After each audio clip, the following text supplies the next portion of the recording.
Walgreens Company. You may proceed with your argument. Ms. McPheeters? May it please the court. The district court should not have granted judgment as a matter of law on Walgreens' motion because Mr. Gonzalez offered enough evidence to raise a fact question as to each challenged element of his premises liability claims, namely, whether Walgreens knew or should have known of the condition that caused his injuries. There's several pathways that the court can take to reverse the district court's judgment. We've laid those out in our brief. The first one would be the imputed actual knowledge of the customer who plunged to the toilet. The second path would be the Corbin type analysis, which looks at whether the harm and the risk was foreseeable regardless of whether Walgreens had actual or constructive notice of the particular water on the floor on the day. And then the third being the constructive notice path, which looks at did Walgreens have a reasonable opportunity to discover the condition and remedy it? Is it your position that the person who was told that was doing the stalking in the video, that person had constructive notice, or is it your position only that the man who brought the plunger and then was later put out the yellow sign, that he had the notice? Or do you think it could be some combination thereof? Or? Your Honor, I think it could be some combination thereof. It's any employee or agent of Walgreens could make it so that Walgreens has that constructive notice. And we know that Mr. Perez, who's sort of the second in the chain of command on staff that day, was the one who was approached by the customer who clogged the toilet. And certainly he is the clearest pathway to Walgreens knowing that there was an issue in that restroom. Why didn't you depose him? Your Honor, so the record shows that the plaintiffs tried to depose him. They subpoenaed him, and he did not appear for the deposition. And my understanding is that he just never could be found. He no longer worked for Walgreens and never appeared for his deposition, and then therefore didn't appear at trial either. So we don't have his testimony. All we really have are some of his statements that come through the testimony of the manager of the store, Lisa Alexander. So, we have to take those with a grain of salt because we just didn't have the opportunity to talk to him. I'd like to address each of those three theories, and if the court has a preference on which order to take them, I'm happy to oblige, but otherwise I think I'll start with that Corbin type analysis. In Texas common law, all negligence actions are grounded in the fundamental basis of foreseeability. Was the harmful consequence that resulted from particular conduct or condition foreseeable to the defendant? That's the key, whether it's premises liability, negligent activity, that's everything, right? Was it foreseeable? So the Texas Supreme Court has recognized that in some cases, whether a premises owner had that constructive notice of a condition, as in cases where there's not actual knowledge on the part of the premises owner. We traditionally use the time notice rule to show constructive notice, which the purpose of the time notice rule is to make sure that the premises owner had that reasonable opportunity to discover the condition and do something about it. And courts have said that without that rule, a storekeeper could be held liable for the carelessness of a person outside its control who instantaneously created a dangerous condition that the storekeeper had no time to remedy. Here, none of those concerns are present. We know that the customer was not outside of Walgreens' control because they specifically tasked him or gave him permission to repair the commercial toilet. Really odd, wasn't that? Yes, Your Honor, it is very odd. That they pulled a plunger off the floor and gave it to the customer to go and work on? Yes, it's very bizarre facts. Every time I think about this case, I just kind of chuckle at that circumstance, because I just would never imagine that happening, right? It seems that if a customer approaches a manager and says, hey, this is kind of embarrassing, but the toilet in the men's restroom is clogged, it's the only toilet in there, you would think that the manager would close the restroom, put out a warning cone, do something other than take a plunger off of the store floor, get permission from their manager to expense it, hand it to a customer, walk them down the hallway to the restroom, and then leave them there to repair a clog on a commercial toilet that has high, quote, really good water pressure. It's just strange. And I think that really speaks to the question of, did Walgreens have a reasonable opportunity to do something about this? And that answer just has to be yes. There were so many times in the 22 minutes or so from the time that the customer said, hey, this toilet is clogged, to when my client arrives and slips, that Walgreens could have done something. Did your client ever say exactly how the water was leaking out of the toilet when he realized the floor was wet? Yes, Your Honor. He testified that the water was covering about 50% of the restroom on the left side, kind of diagonally, and he testified that he observed that it was leaking or seeping from the toilet area to the rest of the restroom. From the bottom of the toilet or from the top where it was? I don't know that he specifically said the bottom or the top of the toilet. But he did testify that he observed that was where the water was coming from. And there's cases that we've cited in our brief that talk about how a plaintiff's testimony of their personal observance of where the source of leaking water or a puddle is coming from is enough to show that dangerous condition existed. Did he say that he saw the customer that was in the stall that was using the plunger when he walked in? Did he say he saw that? Your Honor, I'm not sure exactly. I know that the customer was still in the restroom at that time. I think that's undisputed. And the store manager, I think, even testifies to that fact. The man was still in there plunging the toilet. Where does the 20-minute estimate come from? Yes, Your Honor. So let's see. So in the record, we see that the customer that reported the clog and was working on the toilet entered the hallway towards the restroom at 12:17 p.m., and this is per the video footage, and heads to the restrooms. 11 minutes later is when the customer returns to the sales floor, flags down Mr. Perez, and then immediately Mr. Perez, gets him the plunger and walks him back down the hallway. And then 11 minutes after that is when Mr. Gonzalez arrives at the store, asks, do you have a restroom available to the public, and is directed to the restroom and enters it. So isn't it just 11 minutes between the time the clogged toilet was reported and the time that your client injured himself? Yes, Your Honor, that's correct. And if I misspoke earlier, I apologize. But I'm wondering where the gentleman went. It's not clear to me that the one who brought the plunger to your client. Yes. Mr. Perez, I think, was the one who brought the plunger. My understanding, I'm sorry, Your Honor, do you mean What happened? Because he goes into the same little area where the restrooms are, and then he comes out later and puts the yellow sign. So where was he in the 10 minutes? What was the testimony? I know he didn't testify, but what was the testimony of where he was?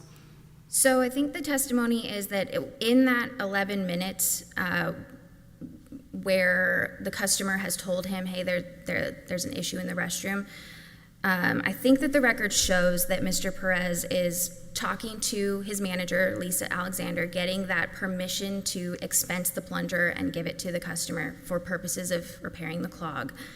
And in that time, I think he is just on the sales floor. He walks the customer down the hallway and leaves him there, and then comes back to the sales floor. So then beyond that, I don't know that we have video of what else he was doing in that time.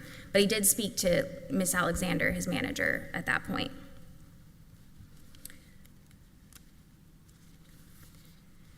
Let's see. I think really, though, the court's analysis here can begin and end with Ms. Alexander's testimony, regardless of really which path the court takes, because she testified that she knew that this commercial toilet was clogged.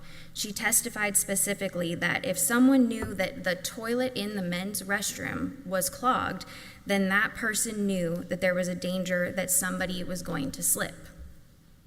Despite knowing that danger, she approves of giving the plunger to the customer, approves of leaving this untrained, unknown person to repair this toilet unsupervised, and doesn't take any precaution of, like I said, supervising the maintenance, warning any other customers who might ask, hey, do y'all have a restroom? Placing a warning cone in the restroom, which she says was not doing that was a failure to exercise ordinary care. And of course, the simplest thing I think would have been to just close the restroom until it had been repaired. But despite knowing all of this, she testifies that she has a conversation with Mr. Gonzalez. She doesn't tell him about any issues with the condition of the restroom. She doesn't tell him that there's some unknown person in there working on the toilet and that he's been in there for about 11 minutes at this point. And instead, she sends him to the restroom. And she agreed that a reasonably prudent store manager would have warned Mr. Gonzalez at that point. That was the perfect opportunity to do that. And she said that that would have been a prudent way to address the danger.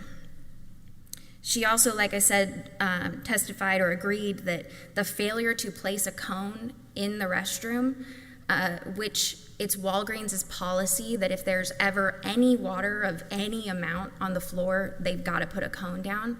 She said that when they failed to do that there, that was a failure to use ordinary care. Is a clogged toilet the same as an overflowing toilet? Can't a toilet be clogged and not overflow water onto the floor? Yes, Your Honor, it's certainly possible, but I think the key is that her testimony was that if this toilet was clogged, there was a danger that somebody was going to slip. If it's clogged and not overflowing, how would someone slip? If it wasn't overflowing, I'm not sure. There could be any number of plumbing issues at play here, and we know that whatever it was complex enough that they did have to put in a work order to have somebody else, a professional, come fix it. But regardless, viewing the evidence in the light most favorable to Mr. Gonzalez, we have the manager of the store saying, if that toilet's clogged, there is a risk that somebody's gonna slip. And the district court, in their opinion, kind of to almost the point that you're making, Your Honor, says, well, not every clogged toilet overflows. But I think that in then concluding that this was not a risk and Walgreens couldn't have known of the risk of a puddle forming, that was the district court incorrectly weighing the evidence, weighing the credibility, and making a finding of fact, when really we ought to have just considered, in the light most favorable, has Mr. Gonzalez raised at least a question that ought to go to the jury? How long did this take to try? I think that it was all done in one day. It's all one day. Yes. The jury's ready to go, and then the verdicts, the J&OV's given. Yes, right after the plaintiff closed their case in chief. And, I want to point out that before the trial, a district court judge, a different sitting senior district court judge, had already twice found that there were fact issues on this exact point. He denied summary judgment on this issue, I think just a month or two, maybe a month before the trial, and then 5 days before the trial, again denied the Walgreens motion to reconsider that finding. So That was Judge Ezra. I think it was Judge Nowen. Judge Nowlin. Mm-hmm. Your Honor, I see that I am just about out of time, so we would ask that the court reverse the judgment as a matter of law, and happy to address any further questions that the court might have. Thank you.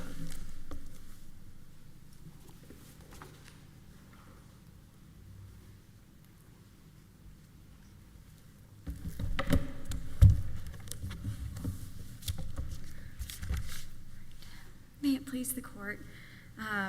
I represent Appley Walgreen, and the essence of why we prevail on all of the issues that appellant has raised is really because there's an evidentiary vacuum as to the knowledge issue, and the appellant has the burden of proof.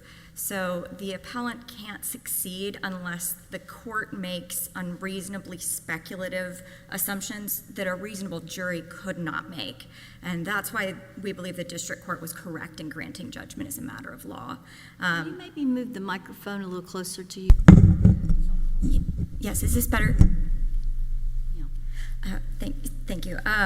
Specifically, there's legally insufficient evidence of actual or constructive knowledge.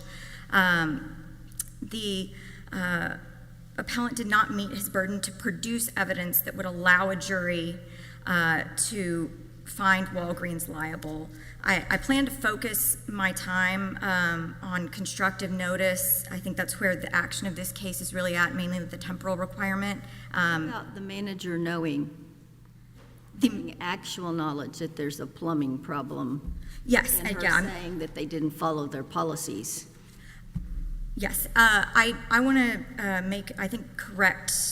You want to correct the record in that regard? Why don't you do that? Yes, so the manager did not testify that Walgreens did not follow their policies. She testified that if the floor was wet, the policy was to put out a cone, but she testified that if the floor was not wet, there was no need to put out a cone, and that their knowledge of a clogged toilet is not a high risk of the toilet overflowing, that there was no special training needed for plunging that It was toilet. not a risk of the toilet overflowing, for the toilet to be clogged? Not a risk, is that what she said? She said it was not a high risk, and she thinks that, I think that her testimony was that most often, if you plunge a toilet, it does not overflow. Did she discuss why she didn't go look to see if it had overflown or not, since she knew that it had been plunged? She did not. That was not asked, and so that's part of where there's a vacuum, and since there's a vacuum, the person with the burden of proof, which here is appellant, is the one that can't meet their burden. She discussed a very unorthodox process that got us to this place. I think, and I agree, Your Honor, the fact pattern is odd, but there is no evidence about the interaction between the customer and Walgreens other than the timeline that we can see and Perez's statement to Alexander asking to give a plunger to a customer. Were they creating the danger by having the customer go in and do the work? No. Without having any kind of cones out while the customer was doing work, and they knew the customer was doing work on the property, which is very odd. I believe that, so that's part of, I think the appellant is agreeing that there's no actual knowledge in terms of a Walgreens employee knowing of the water on the floor, and the relevant condition is the water on the floor. We have the case from the Texas Supreme Court just last year, Albertsons versus Mohammadi, confirming what this court has found times before, that knowledge of the antecedent condition is insufficient to show actual knowledge. Well, and we have a case, though, where it was commonly made a floor slippery, and we held that was enough because you knew the antecedent thing using the particular cleanser in the restroom, I believe it was, could make the floor slippery, and that the fact that you knew something could cause it and you knew that the antecedent thing was happening and you didn't do any checking on it and you were allowing people in there, that could be a problem. I think that the distinction really is and I think in that case that it's and in the cases where they have followed the Corbin standard, it's not just the possibility, it's not the could, it's that knew that it would, that it was highly likely. And in cases, for example, like Alonzo and Agbonzi, which I believe Justices Elrod and Clement may have been on the panel, those were cases where there was evidence, or I apologize, not in Agbonzi, in Alonzo, that was a greasy floor case where it was argued that it's known that there's grease that falls on the floor all the time. It needs to be cleaned up daily. And also in Brookshire versus Taylor, which is this Texas Supreme Court case really disagreeing with Corbin, and that the Texas Supreme Court referenced again last year that there was a soda dispenser where it was known that ice falls onto the floor from this dispenser and there are spills from it every day. It is a daily issue that water is on the floor, it causes slips. They refused to depart from the traditional constructive notice standard, and the Texas Supreme Court has said in Albertsons, we have since distanced ourselves from this exceptional case, speaking about Corbin. Over the years, we've had several opportunities to apply Corbin and declined to do so. To the extent Corbin's approach could ever be employed after our more recent cases, it would only be in a situation where the defendant had a policy or practice that it knew routinely created an unreasonable risk of harm. And here, the only evidence we have about the history of the toilet is that there were no issues. I apologize, Justice Elrod. Counsel, you're helpfully pointing out that there might be some tension in the Texas precedent, and that the Texas Supreme Court may be maybe rethinking some of this, perhaps. That's your argument. Or that there was this line of cases, but now they may not be following it, but it's not so clear. You're certainly not asking us to certify this question to the Texas Supreme Court, are you? No, not at all, and let me clarify myself. I am not saying that Corbin was a line of cases that was overruled. It has always, since I think it was in 1983, it's been an exceptional case. It's been recognized as that for over decades, and I don't believe certification would be needed. I think it's clear from the principles set forth by the Texas Supreme Court and in this court's cases following Texas precedent that the Corbin standard cannot apply here because there is no history of that toilet having issues and no routine. There's also no danger from the outset. Murray versus Chick-fil-A is another case from this court that refused to apply Corbin and said that even if the restroom is an area that's likely to have spills, we see no basis to eliminate the temporal requirement. Corbin applies to things that are dangerous from the inception, not conditions that become dangerous over time, even if they frequently do become dangerous. And I think that hits on the point Judge Ramirez made on not every clogged toilet overflows. A clogged toilet and knowing that someone is plunging it is not dangerous in and of itself, and that's why we have to go with the traditional constructive knowledge standard. What did the discovery reveal about the maintenance history of this particular toilet? Yeah, the only evidence that we have in this case about the history with the toilet is that there were no issues. We have Alexander's testimony, This which toilet had never been clogged. it was never clogged before or after. The only issue with this toilet ever is Gonzalez's report, and he didn't see it overflow, but his report of water after he slipped and his assumption that it may have come from the toilet. And I want to clarify also an issue.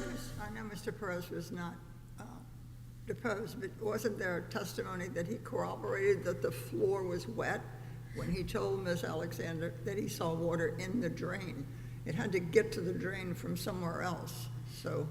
Yeah, and I think that the timing of this is where it's really critical, because in this case, as you've mentioned to appellant, I believe, the customer, it's undisputed, the customer was in the restroom before Gonzalez entered, during the time he was in there, when he exited, and then Gonzalez left, he slipped, he went to go get Perez and brought him back to look. The customer was in there that entire time, and the answer to the question as to whether Gonzalez saw the customer, he testified that he saw the stall door was closed, he did not see legs under it, and Gonzalez testified that when he entered the restroom, exited the restroom the first time, which is the time he slipped, he saw no water on the floor, but he states he did look in the area where once he returned about a minute later, 30 seconds to a minute later with Perez, water was on the floor. And so I don't, it could have overflowed after he left. It could have overflowed 5 seconds before he slipped, a minute, 5 minutes, 10 minutes. There is no evidence to show when it happened. And it's the Supreme Court and this court has been very consistent in saying that if there is not actual knowledge of the condition, not the antecedent situation, the wet floor itself, then constructive notice requires some evidence of how long the condition was present. And that's why I think that constructive notice also fails in this case.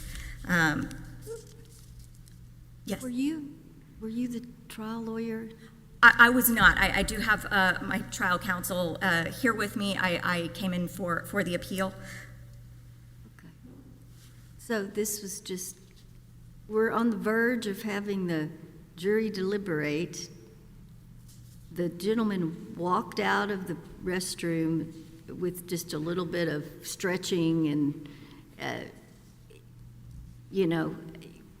I'm sorry, but that's what the video shows. And we moved for a complicated legal theory in this case. Yes, I think that the point that appellant made about how, and the jury was already there, summary judgment had been denied, none of that makes a difference in this case because every time, when the court ruled on summary judgment, it was looking at the evidence that was before it, and it also... Certainly, it's not preclusive. Yes. But it might show some common sense things that might be helpful as you're trying to evaluate what the next steps should be in the interest of efficiency and economy, et cetera. And also, the court did not err in granting judgment as a matter of law under 50A as opposed to 50B. The standards are the same, and so even if the jury had found Walgreens liable, the result would still be correct that they are unable to do so. The verdict would have to be overturned because there's insufficient But then we would have a verdict. So when we would be done here, we would be done. Yeah, yes, I understand. So, It's very rare that... You see what I'm saying? That if you were not to prevail today, then this has to be done all again. And we're not going to have, we're not foreshadowing. Right. But this is the problem with this situation. Yes, and I think that it's very clear from the evidence that there is no need for a remand, that it is clear there is insufficient evidence as a matter of law to support the elements of a premises liability claim, mainly the knowledge piece. It fails on the Corbin theory. It fails on actual and constructive knowledge under the traditional standard.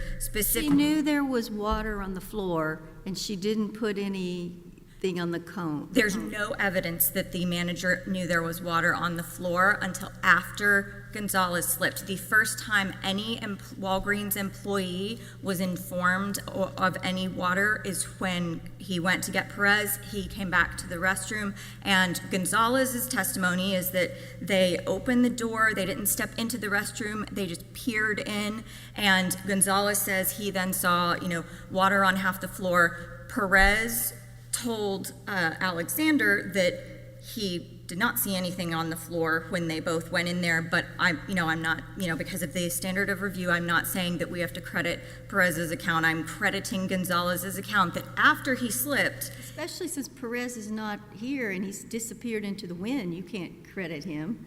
Correct. But what I'm saying is that Gonzalez has only produced evidence of knowledge after his slip, and the requirement is that Walgreens had to have knowledge before his slip with sufficient opportunity to remedy or warn of the condition. But what about the fact that they have a duty to go and inspect when they realize there's something going on? This is a fascinating case. I've had the privilege of serving in the Harris County District Courts before I sat on this court, and we would have our fair share of slip and falls and things, and although I know that's probably not the term we use nowadays. But what about their duty, once they know that a customer who's probably not a professional toilet fixer is in there working on it, that they have some duty to go and supervise and make sure that it's not creating a dangerous condition? So I think that brings us back to the constructive knowledge element, and in terms of whether the customer probably didn't have experience, that's also an evidentiary vacuum. A jury could not infer that the customer was not a professional plumber because we have absolutely no evidence of what the interaction was, and it is odd. It's equally possible that the customer approached Perez and said, Professional plumber, regardless of whether he has particular knowledge. He's not their professional plumber. well, if either he is, I mean, we think he's not an agent at all, He but was given the equipment to go do the job by the boss. So I think that merely handing, because that's all that the evidence shows, is that he handed a plunger. I don't think that that is something from which you can infer an agency relationship. We don't have any evidence to show there was an agreement or that Walgreen said, you're going to do this on our behalf, as opposed to the customer just being embarrassed and saying, I want to take care of this. Customer could have said, I'm a professional plumber and I don't need training. But what we know about the evidence is, under Threlkeld from this court in 2000, citing Texas Supreme Court, and it's been cited many times after that, I think what we have here is meager evidence from which equally plausible but opposite inferences may be drawn is no evidence that a defendant had constructive knowledge of the dangerous condition and is thus legally insufficient to support such a finding. And if a plaintiff's evidence establishes only the possibility that a dangerous condition was present long enough to provide constructive notice, such evidence is legally insufficient to sustain a judgment based on the jury's verdict against the proprietor. So even if we are thinking about, okay, the time that they should have inspected, we still would have to make an unreasonable assumption about when the overflow or leak, there are conflicting accounts of that, when that happened, to find that it happened in sufficient time for someone to be able to remedy or warn, and that is what is an improper inference a jury could not make. And speaking to the time specifically in terms of how often someone should inspect, there are cases from this court about, I think in Murray, there was a policy that they would inspect every 10 to 30 minutes. And that was specifically for restrooms. Alonzo, there was an argument that it was... And that's regular inspections. That's not inspecting something that you have caused to happen that's highly unusual. That's the thing. They've sent somebody in there with their plunger to go and do this work on their property, and they have a duty to supervise that work being done. That's separate and apart from any normal every 30 minutes check the restrooms to make sure they're clean and tidy and safe. I would challenge a couple of pieces of that. I think that the agency thing is not something that can be assumed. It doesn't matter whether they're an agent or not. It means they've sent this person in there. And so they could have said, sir, we'll take care of that. We'll send the custodian in there. Thank you so much for letting us know the restrooms are now closed. Perhaps you use the other restroom temporarily and we'll put a cone if you need to go that bad or something. They chose the course of action. They were the people in control. We don't know that that they chose to have the customer do it. The customer could have requested it, and in any event... Yes, and they get to say no. But in any event, the fact that Walgreens could have said no does not mean that they controlled the details and manner in which the customer conducted himself. Even if he was an agent, the rule is that the owner is not liable for the harm caused by an independent contractor and certainly by third parties unless they control the details of and the means of the process being used to accomplish the task and I gave him the plunger, which is the details of the plunge. I mean, this And- is just Yes. I mean, this is a very unfortunate circumstance that they sent this person in there with the plunger rather than telling him no. well, and also And didn't monitor it. And also from the Los Compadres case from the Texas Supreme Court in 2023, the control has to be, whatever they're controlling has to be of the thing that ends up causing the damage. So unless we're saying that, oh, the plunger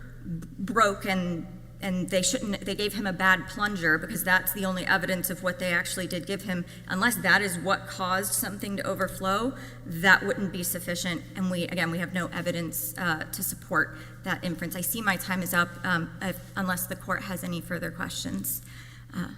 Thank you. Thank you. Thank you, Ms. Griffin. Ms. McPheeters, you saved time for rebuttal. Thank you, Your Honor. May it please the court. As to the agency question, there is more evidence than just the video of the handing over of the plunger. We have Lisa Alexander, the store manager, testifying that she gave permission to expense the plunger for the purpose of giving it to this guy to fix the toilet. And, as to the question of control, if he wasn't under their control, if he wasn't their agent, it begs the question, so was he not doing a task for Walgreens? Who was he doing it for then? If he didn't have permission to work on the toilet, why would they hand him a plunger and walk him down the hallway? It is unreasonable. No reasonable jury could find that that was the case. No one made Walgreens hand him the plunger. No one prohibited Walgreens from, maybe doing that, but then putting up a warning cone or closing the restroom. It's just, there is certainly enough evidence in the record to show that the customer became an agent of Walgreens when they deputized him to fix the toilet. It's an odd set of facts, but agency law is long-standing. If you are tasking someone to manage some affair for you, they are your agent. I want to also address the question of sort of the tension in the Texas precedent and some of this court's precedent with regard to the Corbin standard. This is an exceptional case. It's a bit of a bizarre case, and that's not the only reason it's exceptional, but all the cases where courts, including this court, have said Corbin doesn't apply is because there's some issue, but without more. This is a case that has the more. It's not just a clogged toilet. It's not just someone in there working on it. It's the fact that it's a clogged commercial toilet. It's the fact that Walgreens knew about that clog, knew that if the clog in the men's restroom was present, there was a danger that somebody was going to slip. It's then the fact that Walgreens chose to hand a plunger to an unknown, untrained person, which that was testimony that Ms. Alexander agreed to, that he was unknown, untrained, and allow him to fix the toilet unsupervised. All of that is the more that courts are looking for when applying Corbin. The Mohammadi case that was referenced, which is a Texas Supreme Court case where the court declined to apply the Corbin standard. I want to point out that that case in itself is a bit of an oddity. It's a strange procedural situation where there was a jury charge that was bifurcated. There was a question about constructive notice and then a question about actual notice. And the jury was instructed to only answer the actual notice question if they found yes as to constructive notice. They found no as to constructive notice, so then they didn't answer the actual question. So the court was only laser focused on if they had answered the actual knowledge question, would it have made a difference? And the court finds there that Corbin doesn't apply because there was an employee who placed some leaking wet bags in a shopping cart, and those leaked out. And that was really all that was present in terms of the store's knowledge of some condition that they know is likely to cause harm. The court specifically said perhaps Randall's, the store, should have known of the wet floor because a wet floor is a highly likely consequence of a leaking bag. But the jury has already answered in the constructive knowledge question in favor of Randall's. So they left the door open for Corbin. Corbin is not dead. The court there specifically is saying maybe they could have shown that the store should have known.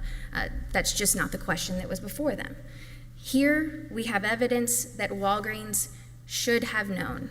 They knew that the harmful consequence that occurred here was foreseeable, and they had every opportunity to address it, but they didn't. So we would ask that the court reverse the judgment as a matter of law. Thank you. We have your argument. Thank you. Appreciate both arguments in this case. The case is submitted. The next case for today is 2024-40.